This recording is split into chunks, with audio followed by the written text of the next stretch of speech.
তুমি আমায় ডেকেছিলে ছুটির নিমন্ত্রণে। পর্ব ৫।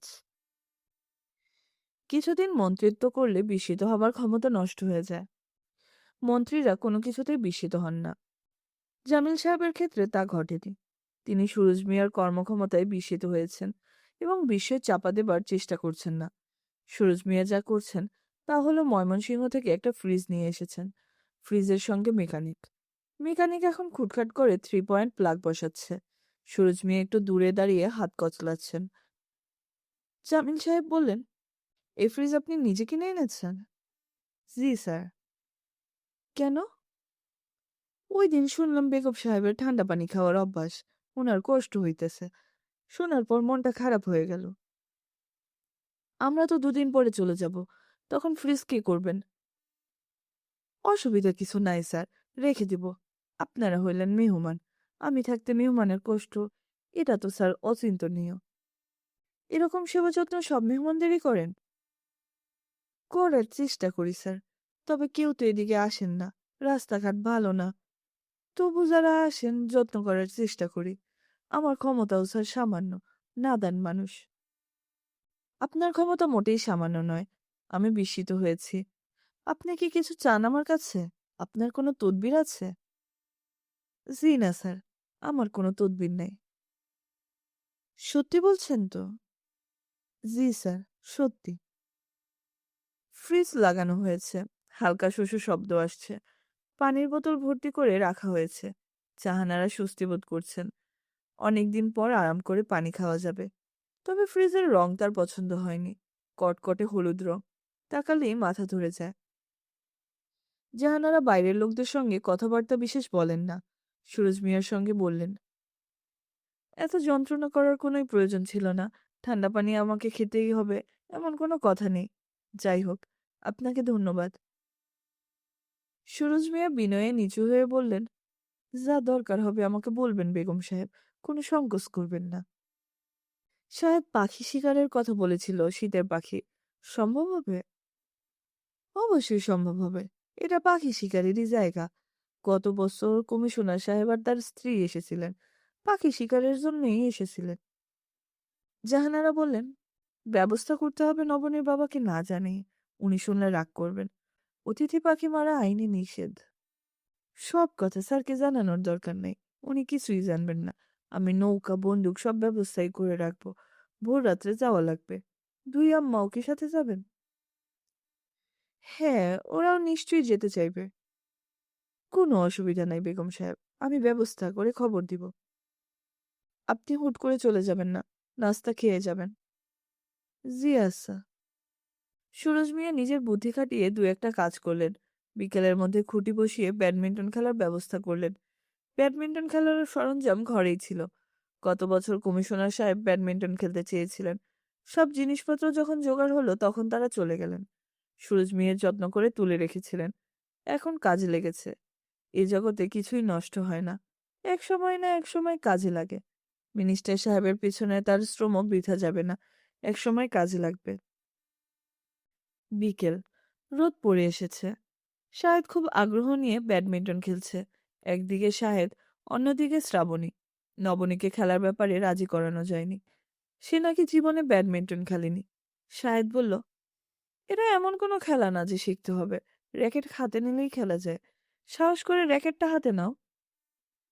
নবনী বলল, আমার এত সাহস নেই, আমি বরং দেখি। দেখতেই আমার ভালো লাগছে। শ্রাবণী বলল, দেখতে তোমার মোটেই ভালো লাগছে না। তুমি খুব বিরক্ত হয়ে তাকিয়েছ। মোটেই বিরক্ত হয়ে তাকিয়ে থাকছি না। তুই যে হেরে ভূত হচ্ছিস দেখে ভালো লাগছে। আপা, আমি হেরে ভূত হচ্ছি না। শাহিদ ভাই কেমন খেলে আমি বোঝার চেষ্টা করছি। যখন বোঝা হয়ে যাবে তখন বাজির খেলা খেলবো। সিরিয়াস বাজি ধরে খেলা হবে। কি বাজি? বাজির টার্মস অ্যান্ড কন্ডিশনস পরে ঠিক করা হবে। শাহেদ নবনীর দিকে তাকিয়ে বলল, প্রায় 15 বছর পর ব্যাডমিন্টন খেলছি। দারুণ লাগছে। আমি থরলি এনজয় করছি। নবনী বলল, তাহলে এনজয় করতে থাকো, আমি একটু ঘুরে আসি। খেলা শেষ হলে একসঙ্গে চা খাবো। ঠিক আছে। চা নাস্তা খেয়ে ইংরেজ সাহেবের স্ত্রীর কবর দেখে আসবো। কোথায় যেন কবরটা? শ্রাবণী বলল, জঙ্গলের ভেতর।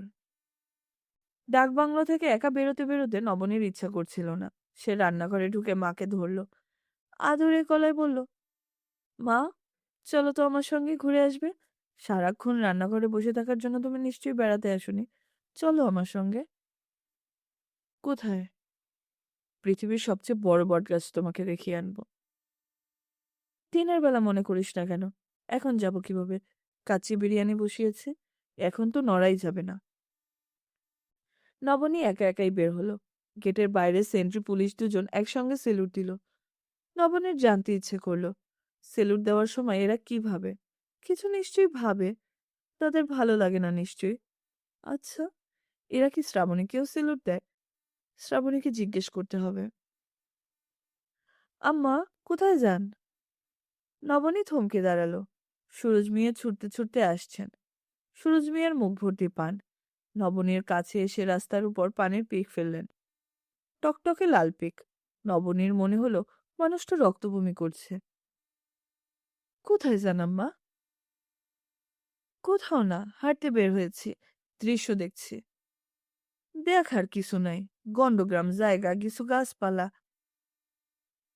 গাছপালাই আমার কাছে খুব সুন্দর লাগে। রাস্তা খারাপ, বড় ধুলা, হাঁটার চাইতে নদীপথে যাওয়া ভালো। নৌকা একটা তৈরি রেখেছি ঘাটে, দুজন মাঝি আছে, যখন বলবেন নিয়ে যাবে। Thank you. থানার একটা স্পিড বোট ছিল, তার আবার ডিজেল নাই। মেশিনেও কি জানি গন্ডগোল। আমি ওসি সাহেবরে বললাম মেশিন সারাই করতে, ডিজেল আনতে। প্রয়োজনে কাজে না লাগলে স্পিড বোটের ফায়দা কি? আমাদের কোনো প্রয়োজন নেই, বেড়াতে ইচ্ছে হলে নৌকা তো আছে। নৌকা আমার 24 ঘন্টা আছে, তোষক দিয়ে বিছানা করা। যখন ইচ্ছা মাঝিকে বলবেন, আমাকেও বলতে পারেন। আমি হলাম আম্মা আপনার বুড়া ছেলে। সুরজ মিয়া সঙ্গে সঙ্গে আসছেন। নবনীর ভালো লাগছে না। সে একা একা হাঁটতে যাচ্ছিল। লোকটার মুখের উপর বলতেও পারছে না আপনি চলে যান। সুরজ মিয়ার বোধ হয় যাবার ইচ্ছাও নেই। হেলতে দুলতে আসছে। মনে হয় নবনীর সঙ্গে গল্প করে আরাম পাচ্ছে। নবনী লোকটাকে কি ডাকবে ভেবে পাচ্ছে না। শ্রাবণী কত সহজভাবে চাচা ডাকে। শ্রাবণীর মতো সহজভাবে চাচা ডাকতে পারলে মন্দ হতো না। চেয়ারম্যান সাহেব। জি আম্মা। ইংরেজ সাহেবের স্ত্রীর যে একটা কবর আছে, সেটা কোথায়? কার কবর বললেন? ইংরেজ সাহেবের স্ত্রীর কবর। যে সাহেব এই ডাকবাংলোয় থাকতেন তার স্ত্রী। মহিলার নাম মারিয়া স্টোন। সুরজ মিয়া বিস্মিত হয়ে বললেন, এইরকম কোনো কবর তো আম্মা এই অঞ্চলে নাই। কবরের কথা আপনারা কে বলেছে? নবনী ছোট্ট নিঃশ্বাস ফেলল। বোঝাই যাচ্ছে কবরের ব্যাপারটা শ্রাবণীর বানানো, কোনো বইয়ে পড়েছে বোধহয়। সুরজ মিয়া বললেন, কবরের বিষয়টা কে বলেছে? মনে পড়ছে না, কে যেন বলেছে। আচ্ছা, আমি খোঁজ নিয়ে দেখব। আপনাকে খোঁজ নিতে হবে না। অন্য কোনো ডাকবাংলো সম্পর্কে শুনেছিলাম, এটার সঙ্গে গুলিয়ে ফেলেছি। নবনী সড়ক ছেড়ে পায়ে চলা পথ ধরল। সুরজ মিয়া বিস্মিত হয়ে বললেন, এই দিকে কই যান? একটা বটগাছ আছে, বটগাছটা দেখতে এসেছি। বটগাছ দেখার কি আছে আম্মা? ঢাকা শহরে তো আর বটগাছ দেখার তেমন সুযোগ নেই। সুযোগ পাওয়া গেছে যখন দেখে যাই। বটগাছের সামনে এসে নবনী থমকে দাঁড়ালো। আজও প্রথম দিনের মতো বলতে ইচ্ছা করলো, হ্যালো মিস্টার বটগাছ, কেমন আছেন? বলা হলো না। সঙ্গে সুরজ মিয়া আছেন, তার সামনে চুপ করে থাকাই ভালো। এই বটগাছটার বয়স কত হবে? বলা মুশকিল আম্মা, তবে খুব পুরানো গাছ। গাছের গুড়ি বাঁধানো, কারা বাঁধিয়েছে জানেন? জি না আম্মা, জানি না। আমরা ছোটবেলা থেকেই দেখতেছি এইরকম। নবনী বলল, আসুন, ওইখানে গিয়ে বসি। না যাওয়াই ভালো আম্মা। না যাওয়াই ভালো কেন? জংলা জায়গা, কেউ আসে না, সাপ খুব থাকতে পারে। শীতকালে সাপ থাকবে না, আসুন যাই। বটের ঝুড়ির ফাঁক দিয়ে নবনী চট করে ঢুকে গেল। বাধ্য হয়ে পেছনে পেছনে সুরজ মিয়া ঢুকলেন। তিনি খুব অস্বস্তি বোধ করছেন। মেয়েটার সঙ্গে এসে দেখি একটা সমস্যায় পড়া গেছে। না এসে উপায় ছিল না। একটা মেয়েকে এভাবে একা একা ছেড়ে দেওয়া যায় না। নবনী বটগাছের গুড়ির কাছে এসে অবাক হয়ে গেল। কি অদ্ভুত কাণ্ড! সে দাঁড়িয়ে আছে মাঝখানে, চারদিক বটের ঝুড়ি দিয়ে ঘেরা, যেন বৃক্ষের দেয়াল। মনে হচ্ছে সুন্দর একটা দুর্গ। এই দুর্গের ভেতরে কেউ আসতে পারবে না। ভেতরটা খুব পরিষ্কার, একটা শুকনো পাতাও পড়ে নেই। সিমেন্টের বাঁধানো অংশটি বেশ প্রশস্ত, ইচ্ছে করলে যে কেউ শুয়ে থাকতে পারে। কালো সিমেন্ট, দেখলেই হিমহিম ভাব হয়। নবনী বলল, কি অদ্ভুত জায়গা দেখেছেন চেয়ারম্যান চাচা? এই প্রথম নবনী চাচা বলল। তার খুব খারাপ লাগলো না। সুরজ মিয়া বললেন, চলেন আম্মা যাই। যাই যাই করছেন কেন? বসুন না। সন্ধ্যা হইতে বেশি বাকি নাই, চলেন যাই। আরেকদিন দিনের বেলায় আসলেই হইবে। সন্ধ্যা হোক, দেখি এখান থেকে সন্ধ্যা হওয়া দেখতে কেমন লাগে। সুরজ মিয়া খুবই দুশ্চিন্তায় পড়লেন। এই মেয়ে মনে হচ্ছে সমস্যায় ফেলে দিবে। জংলা জায়গায় সন্ধ্যা পর্যন্ত বসে থাকতে চাইলে তো বিরাট সমস্যা হবে। স্যার শুনলে শুধু যে মেয়ের উপর রাগ করবেন তা না, তার উপরও রাগ করবেন। রাগ করবারই কথা। চেয়ারম্যান চাচা। জি আম্মা। একটা কাজ করতে পারবেন? সুরজ মিয়া শঙ্কিত গলায় বললেন, কি কাজ? আমি এখানে অপেক্ষা করি, আপনি শ্রাবণীকে নিয়ে আসেন। ও দেখুক কি সুন্দর জায়গা। আম্মা কি বললেন? আমি বলছি, যদি আপনার কষ্ট না হয় তাহলে শ্রাবণীকে একটু ডেকে নিয়ে আসুন। সুরজ মিয়া চিন্তায় অস্থির হয়ে পড়লেন। ভালো যন্ত্রণায় পড়া গেল। মেয়েটার সঙ্গে আসাটা বিরাট বোকামি হয়েছে। এমন বোকামি তিনি সচরাচর করেন না। 15 বছর ধরে তিনি এই অঞ্চলের চেয়ারম্যান। বোকা লোকের পক্ষে এতদিন চেয়ারম্যান থাকা সম্ভব না। আজ মনে হচ্ছে তিনি নিজেকে যত বুদ্ধিমান মনে করেন আসলে তত বুদ্ধিমান নন। আম্মা চলেন, আজ যাই। আরেকদিন দিনের বেলায় ছোট আম্মাকে নিয়ে আসবো। বটগাছ তো চলে যাবে না আম্মা, এখানেই থাকবে। গাছের তার জায়গা ছেড়ে যাওয়ার উপায় নেই। তাছাড়া সন্ধ্যাবেলা একা একা থাকাও ঠিক না। দুনিয়া তো ভালো জায়গা না, দুনিয়া খুবই মন্দ জায়গা। আপনি হইলেন মেয়ে মানুষ, আমাকে দেখেন পুরুষ মানুষ, বয়স 50-এর উপর, বলতে গেলে দিন শেষ। এই আমি সন্ধ্যার পর একা বাইর হই না। কেন বের হন না? ভূতের ভয়? মানুষের চেয়ে বড় ভূত আর কিছু নাই। মানুষ হইল সবচেয়ে বড় ভূত। 2বার আমারে মারার চেষ্টা করছে। একবার বেড়া ভাঙ্গে ঘরে ঢুইকা দাও দিয়ে কোপ দিল। সেই বছরই পাকা দালান দিলাম। আরেকবার সন্ধ্যাকালে। নবনী বলল, থাক, শুনতে চাচ্ছি না, চলুন ফিরে যাই। সুরজ মিয়া স্বস্তির নিঃশ্বাস ফেলে বললেন, চলুন আম্মা। সারা পথ নবনী একটি কথাও বলল না। সুরজ মিয়াও চুপ করে রইলেন। নবনী গেট দিয়ে ঢুকেই থমকে দাঁড়ালো। ডাক বাংলোর সামনে বেশ ভিড়। দুটো পাজেরও জিপ দাঁড়িয়ে আছে। একটা জিপের পেছনের চাকা পাংচার হয়েছে, চাকা বদল করা হচ্ছে। ডাক বাংলোর সামনে চেয়ার পাতা হয়েছে। চেয়ারেও দুটো দল। একটা দলের সঙ্গে আছেন জামিল সাহেব, অন্য দলটি খানিকটা দূরে। নবনীর মনে হলো বেশ উৎসব উৎসব ভাব। সন্ধ্যাবেলায় এত বড় দল কোত্থেকে এসেছে কে জানে। এরা কি এখানে থাকবে? নবনী সবাইকে পাশ কাটিয়ে যাওয়াই ঠিক করলো। ডাক বাংলোর পেছনের দরজা দিয়ে ঢোকাই ভালো, কেউ দেখবে না। লাভ হলো না। সবাই তাকে দেখল, আগ্রহ এবং কৌতূহল নিয়ে তাকালো। জামিল সাহেব বললেন, ওই দেখুন আমার বড় মেয়ে, ওর নাম নবনী। নবনী সালাম আলাইকুম বলবে কি বলবে না কয়েক মুহূর্ত চিন্তা করলো। ঠিক করলো বলবে না। এত দূর থেকে সালাম আলাইকুম বলা অর্থহীন। চেঁচিয়ে বলতে হবে। এর চেয়ে মাথা নিচু করে হেসে ঘরে ঢুকে পড়াই ভালো। পেছনের দরজা দিয়ে ঢোকার সময় শ্রাবণীর ঘর পড়ে। ঘরে বাতি জ্বলছে, দরজা খোলা। শ্রাবণী মোড়ায় বসে আছে। টিনের বড় গামলা ভর্তি গরম পানিতে তার বা পা ডুবানো। শ্রাবণীর হাতে বই, তবে গল্পের বই না, পাঠ্য বই, ফিজিক্সের বই। নবনী বলল, তোর কি হয়েছে? পা মচকে ফেলেছি। শাহিদ ভাইয়ের একটা রং সার্ফ রিটার্ন করতে গিয়ে পা পিছলে আলুর দম। বেশি ব্যথা পেয়েছিস? সিরিয়াস ব্যথা পেয়েছি।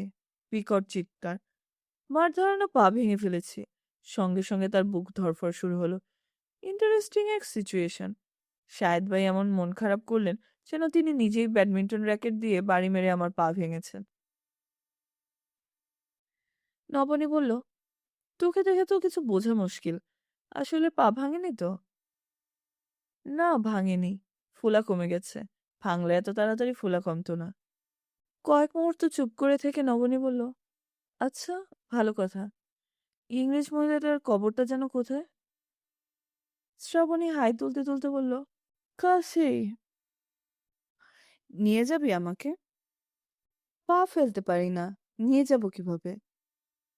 মহিলার কবর যে বুঝলি কি করে?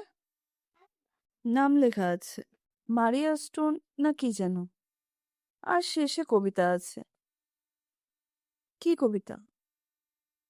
The bells will ring, the birds will sing. Ring এর সঙ্গে সিং এর সহজ মিল। শ্রাবণী বলল, স্বামী বেচারা নিজেই বোধহয় লিখেছে, ভালো মিল পায়নি। কবর নিয়ে এত জিজ্ঞাসা করছো কেন? এমনি। নবনী মার খুঁজে গেল। জাহানারা রান্নাঘরে ছিলেন না, বিছানায় শুয়েছিলেন। ঘর অন্ধকার। তার মাথার কাছে মিলুবুয়া দাঁড়িয়ে আছে। সন্ধ্যার পর থেকে সে সবসময় মার কাছে থাকবে। নবনী বলল, মা, তুমি রান্নাঘর থেকে নির্বাসিত। ব্যাপার কি বলো তো? জাহানারা ক্লান্ত গলায় বললেন, মাথাটা হঠাৎ ঘুরে গেল। প্রেশার বেড়েছে বোধহয়। প্রেশার মেপে দেব? না, তুই আমাকে ঠান্ডা এক গ্লাস পানি খাওয়া। নবনী ঠান্ডা পানি নিয়ে এলো। জাহানারা পানি খেয়ে আবার শুয়ে পড়লেন। নবনী বসল মার পাশে। জাহানারা মেয়ের কোলে একটা হাত রাখলেন। নরম গলায় বললেন, এতক্ষণ শাহেদ ছিল, তুই আসার একটু আগে গেল। তোর খোঁজেই বোধহয় গিয়েছে। আমাকে কোথায় খুঁজবে? কি নাকি এক বটগাছ আছে, সেখানে যাবার কথা তোর। শ্রাবণী ওকে তাই বুঝিয়েছে। মা, শ্রাবণী যে প্রচুর মিথ্যে কথা বলে তুমি জানো? এই বয়সে সবাই মিথ্যা বলে। আমি বলতাম? বলেছিস নিশ্চয়ই, এখন মনে নেই। শ্রাবণী বানিয়ে বানিয়ে বলেছে এখানে কোন জঙ্গলের মধ্যে নাকি এক ইংরেজ মহিলার কবর আছে, মারিয়া স্টোন নাম। আমাকেও বলেছে। ওর হাবভাব আমার ভালো লাগছে না মা। ওকে নিয়ে চিন্তা করিস না, ও ঠিকই আছে। আয়, আমরা অন্য কিছু নিয়ে কথা বলি। কি নিয়ে কথা বলতে চাও? তোকে নিয়ে বলি। আচ্ছা, তোর বিয়ের ব্যাপারে কথা বললো। নিজ থেকেই বললো নাকি তুমি জিজ্ঞেস করলে? নিজ থেকেই বলল। তার মা খুব অসুস্থ। তার মা চাচ্ছেন বিয়েটা তাড়াতাড়ি হোক। সে তো তার মায়ের অসুখের কথা কিছু বলেনি। শায়দ কখনো তার সমস্যার কথা বলে না। ও অনেকটা আমার মতো। নবনী হাসতে হাসতে বলল, তোমার কি কোনো সমস্যা আছে মা?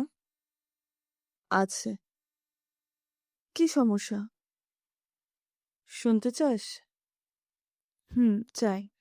আমার ধারণা তুমি এই পৃথিবীর একজন সমস্যাবিহীন মহিলা। একটা পরিষ্কার রান্নাঘর, রান্নার জিনিসপত্র এবং ফ্রিজের ঠান্ডা পানি, এই কটা জিনিস পেলেই তোমার হয়ে গেল। জাহানারা বিছানায় উঠে বসলেন। নবনী লক্ষ্য করল তার মা উত্তেজনায় অল্প অল্প কাঁপছেন। নবনী বলল, কি ব্যাপার মা? না, কোনো ব্যাপার না। তুই আমার সমস্যার কথা শুনতে চেয়েছিস, সমস্যা শুনে যা। থাক মা, আমি কিছু শুনতে চাচ্ছি না। তুমি এরকম করছো, আমার ভালো লাগছে না। মিলু বুয়া, তুমি মাকে এক গ্লাস ঠান্ডা পানি এনে দাও তো। জাহানারা আবার শুয়ে পড়লেন। ক্লান্ত গলায় বললেন, তুমি আমায় ডেকেছিলে ছুটির নিমন্ত্রণে। পর্ব 6। জামিল সাহেব খুবই উত্তেজিত ভঙ্গিতে বসে আছে। উত্তেজিত এবং আনন্দিত।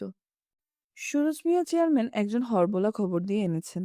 40-45-এর মতো বয়স, বড় বড় চোখ, ভয়ঙ্কর রোগা। অতিরিক্ত লম্বার কারণেই বোধহয় খানিকটা কুঁজো। খালি পা, সবুজ একটা লুঙ্গি পরনে। এই শীতেও গায়ে পাতলা একটা ফতুয়া ছাড়া কিছু নেই। নবনী এসে বসলো বাবার পাশের চেয়ারে। শ্রাবণীও এলো খোঁড়াতে খোঁড়াতে। শাহেদও আছে। সে একটু দূরে বসেছে। মনে হয় তেমন উৎসাহ বোধ করছে না। দুটি পাজেরো জিপে অতিথি যারা এসেছিলেন তাদের একদল চলে গেছেন। অন্য একটা দল এখনো আছেন। মনে হয় তারা থেকে যাবেন। শ্রাবণী বলল, ব্যাপার কি? সুরজ মিয়া বললেন, ব্যাপার নিজের কানে শুনেন আম্মা। এর নাম মোস্তাক হরবোলা। দুনিয়ার যত ডাকা আছে মুস্তাক জানে। বাড়ি নবীনগর, খবর দিয়ে আনছি। মুস্তাক কদমবুসি করতে এগিয়ে এলো। নবনী, কি সর্বনাশ বলে লাফিয়ে সরে যেতে গিয়েও যেতে পারল না। মোস্তাক শুধু যে নবনী এবং শ্রাবণীকে সালাম করলো তা নয়, উপস্থিত সবাইকে আরেক দফা করলো। কেউ তেমন আপত্তি করছে না, সবাই মজা পাচ্ছে। সুরজ মিয়া বললেন, মুস্তাক, শুরু করো। মোস্তাক দুহাত দিয়ে মুখ ঢাকলো। হরবোলার ডাক দেবার সময় মুখ দেখানোর নিয়ম নেই, হাত দিয়ে মুখ ঢেকে রাখতে হয়। মোস্তাক যন্ত্রের মতো গলায় বলল, উপস্থিত হাজেরাইন, আমার নাম হরবোলা মোস্তাক, বাড়ি নবীনগর, পিতার নাম ইসাক আলী, মা আমেনা বেগম। এখন শুনবেন পাখির ডাক। পাখির মধ্যে সেরা হইল কাউয়া, ভদ্র সমাজ যারে বলে কাক। মোস্তাক কাক ডাকতে লাগলো। নবনী এবং শ্রাবণী স্তম্ভিত। এ তো সত্যি কাকের ডাক, মানুষের ডাকই হতেই পারে না। কোনো মানুষের পক্ষে কাকের এমন ডাক অনুকরণ সম্ভব নয়। ভদ্র সমাজ, কাকের বন্ধু হইল গিয়া আপনার কোকিল পক্ষী, দেখতে কাকের মতো, সিহারা আসল না। ভদ্র সমাজ আসল হইল গুণ। এইবার শোনেন কোকিল পক্ষীর ডাক। মোস্তাক কোকিল ডাক ডাকতে শুরু করলো। শ্রাবণী মুগ্ধ গলায় বলল, আশ্চর্য, খুবই আশ্চর্য হবার মতো ব্যাপার। ভদ্র সমাজ, উপস্থিত হাজেরাইন, কোকিল পক্ষীর ডাক এক মতন না, এক এক সময়ে এক এক রকম। শীতকালে এক ডাক ডাকে, গরমকালে পৃথক এক ডাক ডাকে। হরবোলা মোস্তাক বিভিন্ন ঋতুতে কোকিলের ডাক ডাকল। শ্রাবণী আবার বলল, আশ্চর্য, খুবই আশ্চর্য হবার মতো ব্যাপার। পাখির পর পশুর ডাক, গরু, ছাগল, শেয়াল, তারপর হলো পতঙ্গের ডাক, ঝিঝি পোকা, মৌমাছি, মশা, বোলতা। জামিল সাহেব বললেন, তুমি বাঘের ডাক পারো না? জি না স্যার, বাঘের ডাক কোনোদিন শুনি নাই, শুনলে পারবো। সুরজ মিয়া বললেন, একবার শুনলেই পারবে, বড়ই ওস্তাদ। এ স্যার মানুষের ডাকও পারে। নবনী বলল, মানুষের ডাক আবার কি? মুস্তাক আলী বলল, আছে, মানুষের ডাকও আছে। শ্রাবণী বলল, দেখি শোনান তো, আমি মানুষের ডাক শুনতে চাই। শুনলে আপনি রাগ হইবেন। শ্রাবণী বিস্মিত হয়ে বলল, কি অদ্ভুত কথা, শুনলে রাগ হব কেন? মুস্তাক সঙ্গে সঙ্গে অবিকল শ্রাবণীর মতো গলায় বলল, কি অদ্ভুত কথা, শুনলে রাগ হব কেন? সবাই বিস্ময়ে দীর্ঘ সময় চুপ করে রইল। সবার আগে কথা বললেন জামিল সাহেব। তিনি হতচকিত গলায় বললেন, মানুষের ভয়েসের এমন রিপ্রোডাকশন যে হতে পারে আমার ধারণার বাইরে ছিল। অবিশ্বাস্য, আনক্যানি। তিনি মানিব্যাগ বের করে দুটো নতুন 100 টাকার নোট এগিয়ে দিলেন। মুস্তাক আবার কদমবুসি করে টাকা নিল। কদমবুসি একজনকে করল না, সবাইকে করল। সুরজ মিয়া তৃপ্ত গলায় বললেন, এর চেহারা ভালো মানুষের মতো, কিন্তু আসলে বিরাট বদ। কেউ মারা গেলে সে কি করে, রাত দুপুরে ওই বাড়িতে উপস্থিত হয়, মরা মানুষের গলায় ওই বাড়ির লোকজনের নাম ধরে ডাকে। বাড়ির ভেতর তখন ভয়ে কান্দাকাটি শুরু হয়ে যায়। কত মার খেয়েছে বলার নাই, একবার তো মারতে মারতে হাতই ভেঙে দিল। মোস্তাক আলী মনে হচ্ছে তার মার খাওয়ার কথা শুনে খুব মজা পাচ্ছে, খিকখিক করে হাসছে। শ্রাবণী বলল, বাবা, আমি ওনার পারফরমেন্সে মুগ্ধ হয়েছি। আমি কি আমার নিজের পক্ষ থেকে ওনাকে কিছু গিফট দিতে পারি? অবশ্যই পারো। শ্রাবণী গিফট আনার জন্য উঠে গেল। নবনী লক্ষ্য করল, শ্রাবণী এখন আর খুঁড়িয়ে হাঁটছে না, ঠিক মতোই হাঁটছে। মনে হয় পায়ের ব্যথা সেরে গেছে। শ্রাবণী সঙ্গে সঙ্গেই ফিরে এলো। তার হাতে 2টা 500 টাকার নোট। সে মোস্তাক আলীর দিকে নোট দুটি এগিয়ে দিয়ে বলল, আমার এই উপহার গ্রহণ করলে আমি খুব খুশি হব। মোস্তাক চোখ বড় বড় করে সবার দিকে তাকাচ্ছে, হাত বাড়াচ্ছে না। সে পুরোপুরি হকচকিয়ে গিয়েছে। জামিল সাহেব বললেন, ও দিচ্ছে, তুমি নিচ্ছ না কেন? নাও। মোস্তাক টাকা নিয়ে তৎক্ষণাৎ শিশুদের মতো শব্দ করে কাঁদতে শুরু করলো। সে তার দীর্ঘ জীবনে একসঙ্গে কখনো এত টাকা পায়নি। শ্রাবণী দাঁড়ালো না, নিজের ঘরে চলে গেল। সুরজ মিয়া বিব্রত গলায় বললেন, কাঁদছিস কেন রে গাধা, কান্না বন্ধ কর। মোস্তাক আলী আরো শব্দ করে কাঁদতে লাগলো। সুরজ মিয়া মোস্তাকের হাত ধরে তাকে বাইরে নিয়ে এলেন। শ্রাবণীর ঘরের দরজা বন্ধ। জামিল সাহেব দরজায় টোকা দিয়ে বললেন, আসবো মা? শ্রাবণী বলল, এসো বাবা। জামিল সাহেব ঘরে ঢুকলেন। মেয়ের বিছানায় পা তুলে বসলেন, তার হাতে জ্বলন্ত সিগারেট। তিনি বললেন, তোর ঘরে সিগারেট খাবার অনুমতি আছে তো? অনুমতি নেই, তবে তুমি খেতে পারো। জানালাটা ভালো করে খুলে দে, ধোঁয়া চলে যাবে। শ্রাবণী জানালা খুলে দিল। জামিল সাহেব বললেন, তোর সুন্দরবনের বাঘের খবর চলে এসেছে। Last sensory report. বাঘ বাঘিনের সংখ্যা সবই আছে, এই সঙ্গে স্পটেড ডিয়ারের সংখ্যাও আছে। এই যে কাগজটায় লেখা।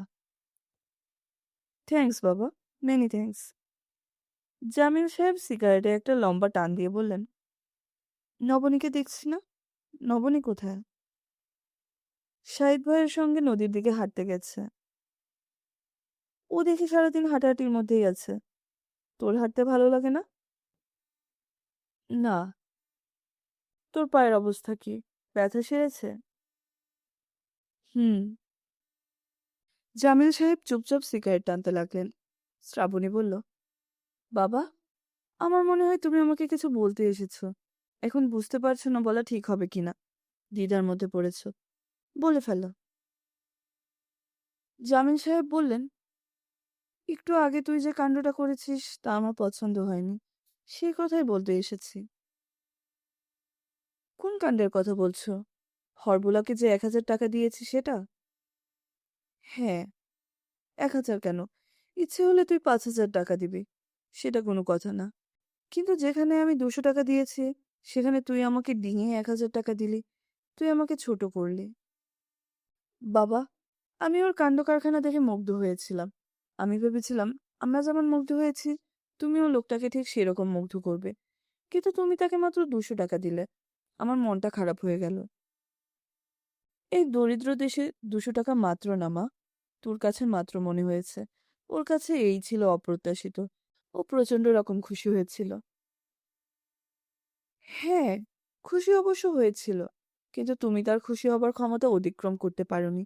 আমি করেছি। 1,000 টাকা পেয়ে কিরকম ভেউ ভেউ করে কাঁদছিল। ওর কান্না দেখে আমার নিজের চোখে পানি এসে গেল।